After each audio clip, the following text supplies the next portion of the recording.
pour cette vidéo un peu plus posée sur mon bureau, ça change un peu du parc et des moments extérieurs, on va répondre à cette question suivante.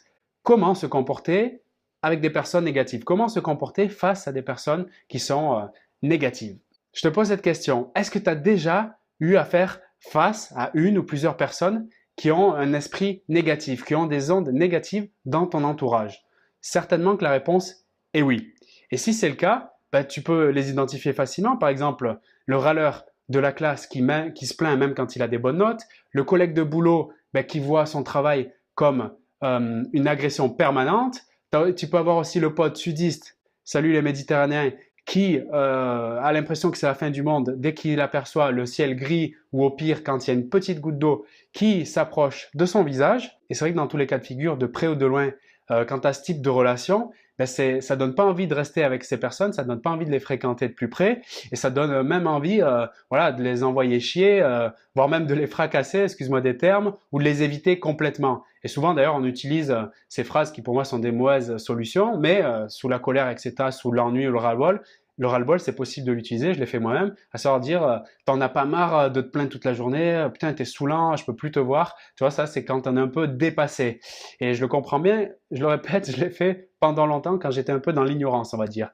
Et clairement, le résultat de ce genre d'attitude, c'est que, un, ça les aide pas. Deux, ça nous rajoute des tensions, tu sais, des difficultés à gérer nos sentiments et à être positifs nous-mêmes. Et troisièmement, ça favorise leur état d'esprit négatif parce que leur vision du monde, elle est sur une base où tout est noir, où tout est des difficultés, tout est galère. Et le fait de les mettre en mode ouais, t'en as pas marre de te plaindre, etc., ça renforce leur croyance que le monde est négatif. Donc clairement, c'est des solutions qui ne sont pas très utiles.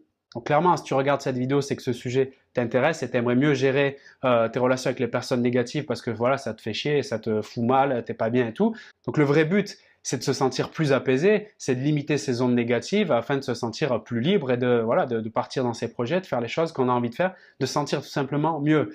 Et le faux but à poursuivre, ce qui nous amène dans les mauvaises solutions, c'est celui d'essayer de changer la personne, de changer son monde, de changer sa vision, de la changer complètement, de la faire devenir comme nous, peut-être quelqu'un qui est un peu moins négatif, on va dire, ou plus positif. Selon mon expérience, la première erreur à éviter pour amener une vraie solution, donc c'est de rejeter en bloc, de rejeter totalement la négativité, de la rejeter directement. Tu sais, comme on l'a vu avec les phrases oh, t'en as pas marre de te plaindre, il m'a saoulé, tout ça. Ça, c'est vraiment la première erreur à faire. Décidément, j'arrive plus à parler.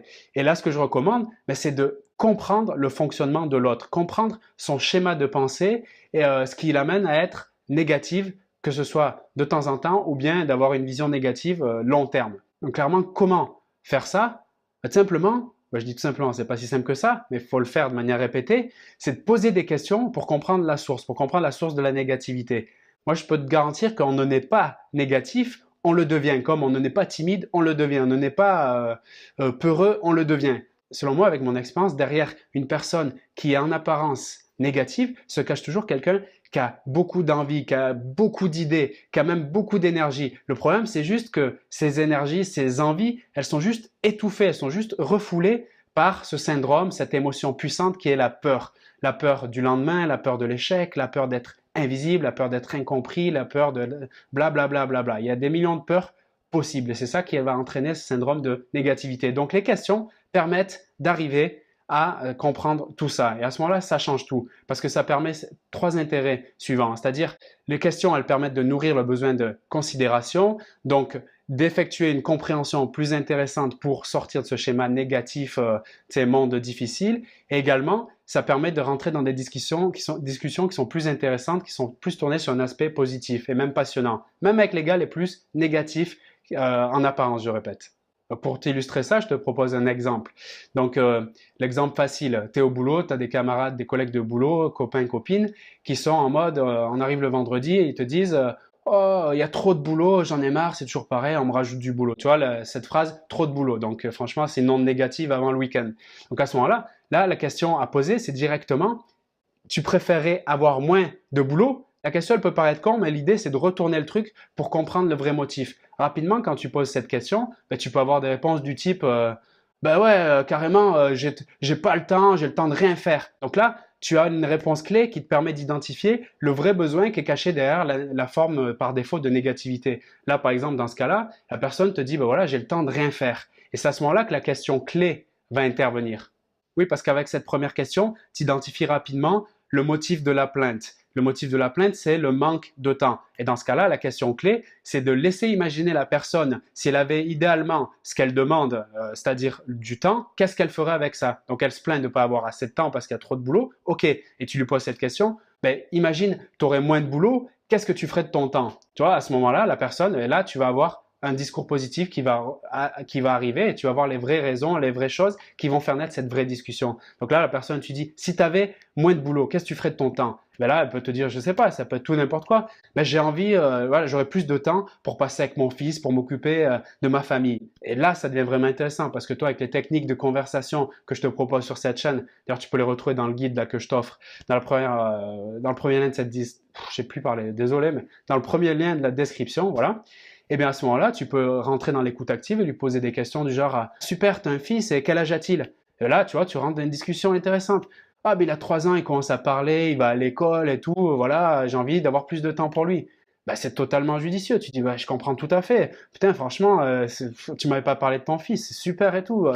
Voilà, bref, je vais pas te faire la discussion dans l'intégralité, mais tu vois, tu es parti d'un truc de mettre quelqu'un qui râle pour son boulot et tu découvres qu'en fait, il a besoin de s'occuper de sa famille, il en a envie, tu vois. Ça, du côté négatif, loser, tu as envie d'envoyer chier. Juste par une ou deux questions où tu t'intéresses à la personne, tu passes à quelque chose une discussion voilà, intéressante avec peut-être un nouveau partenaire, un nouvel ami, on n'en sait rien, tu vois. Donc la deuxième chose qui est plutôt quelque chose que je te propose d'éviter parce que je suis tombé dans ce piège pendant un certain moment avant de comprendre les mécanismes qui portaient à quelqu'un de négatif à devenir plus intéressant ou en tout cas une relation négative à la tourner dans un sens plus positif, c'est le fait donc de tomber dans le jeu négatif de la personne. Donc l'idée, c'est de jamais rentrer dans ses plaintes. Rentrer dans ses plaintes, c'est comme si tu étais sur une montagne avec plein de moutons qui courent pour sauter, et toi tu vois le trou, tu vois qu'ils s'écrasent tous, et tu irais sauter avec eux. Donc faut jamais le faire, ne serait-ce même qu'une seule fois, rentrer dans le jeu, oh il y a trop de boulot, ouais c'est vrai, t'as trop raison, il y a trop de boulot. Parce que quand tu fais ça, tu fais quelque chose, on ne se rend pas compte sur le moment, parce que bon, on a envie aussi de se plaindre à certains moments, mais là tu rentres dans le jeu dramatique qui consiste à valider sa croyance, sa vision du monde, que c'est négatif, que les choses, la normalité et la difficulté. Si toi aussi tu rentres dans ce jeu-là, crois-moi, ça va être très difficile de revenir dans quelque chose de positif, et particulièrement pour toi. Parce que l'idée derrière tout ça, c'est quoi? Gandhi disait cette phrase, incarne le changement que tu veux voir dans ce monde. Ben là, c'est ça. Incarne le changement que tu veux voir dans cette relation. Si toi, tu veux une relation qui est basée sur quelque chose de plus positif, c'est des ondes, des énergies beaucoup plus attractives, que tu te sens apaisé, que tu te sens voilà, et que tu évites les tensions, ben, sois toi-même en premier la personne qui incarne ça, c'est-à-dire la positivité, une attitude apaisée, détendue. Rentre pas dans le truc, râler, se plaindre, alors que tu sais que ça va amener tout ça dans ton expérience. Donc vraiment, au début, c'est dur de se retenir. Ben, si tu entends ce genre de choses, ben, tu penses différemment, tu vas voir ailleurs, tu travailles sur ton ordinateur. J'en sais rien, mais rentre, s'il te plaît, surtout pas dans ce jeu de la négativité. C'est le meilleur moyen de valider la croyance négative et de plomber ton moral. Et c'est absolument pas ce que tu recherches. Et surtout, si tu as cliqué sur cette vidéo, tu ne cherches pas à plomber plus ton moral. Donc, te mets pas tout seul dans le fossé avec les moutons, quoi. Le meilleur moyen pour arriver à l'incarner réellement, c'est de se poser cette question, qu'est-ce que je veux réellement dans cette relation? Je veux plus de positivité, plus de chaleur? Si tu réponds oui, vraiment avec le sang, oui, c'est ce que je veux, plus de positivité, à ce moment-là, sois positif à 100%, que ce soit dans tes mots, dans tes actions, dans tes comportements, fais-le vraiment à fond. Pour la petite citation que je t'invente comme ça en direct, en tout cas c'est l'image qui me vient, une bougie, ça éclaire une grande pièce sombre. Donc, à toi d'incarner cette bougie. Et à ce moment-là, même s'il y a plein de zombies qui arrivent vers toi, comme tu auras éclairé la pièce, tu seras capable de te défendre. Et tu n'auras pas besoin de te transformer toi-même en zombie pour enlever les zombies. C'est toi la bougie, c'est toi la lumière. Pense bien à ça à chaque fois que tu vois quelque chose qui te dérange en termes de négativité. Incarne cette bougie et ça changera tout. Bon, et la troisième chose que j'avais envie de partager avec toi pour faire face aux personnes négatives, si vraiment, et ça peut arriver, je le sais, que voilà, si c'est vraiment imprégné dans le personnage de la personne qui a même plaisir sans le savoir à jouer ce rôle. Tu sais, on parlait dans une autre vidéo des rôles des personnages auxquels on joue très bien quand on a décidé de se les approprier. Donc si la personne elle a vraiment envie de jouer ce rôle de personne négative sur le long terme, même si toi tu fais un changement profond en mode Gandhi, t'incarnes la bougie, etc., de positive attitude, et que ça prend pas, dans ce cas-là, ben, reste sur cette idée que le changement, il vient de toi et pense bien que tu pourras pas faire grand-chose à la personne à part lui proposer ce recul, c'est-à-dire de mettre des distances entre vous, même si c'est quelqu'un du bureau, ben, même s'il faut en parler, et moi c'est ce que je conseille de faire, de t'exprimer en mode jeu, c'est-à-dire tu critiques pas la personne, tu critiques pas ses comportements, plutôt tu dis voilà, moi ce qui m'arrive c'est qu'aujourd'hui j'ai envie de quelque chose de plus positif, à deux, trois reprises, bon, ben, je me suis senti un peu perturbé quand tu as émis l'idée qu'il y avait trop de boulot, etc. Moi aussi, je pensais ça dans ma tête, mais voilà, j'étais encore un peu fragile, ça m'a perturbé. Donc, pour que moi, j'arrive à mieux m'en sortir dans le travail, ben, je te propose qu'on prenne un peu du recul, un peu de distance. Je suis sûr que ça va nous aider tous les deux.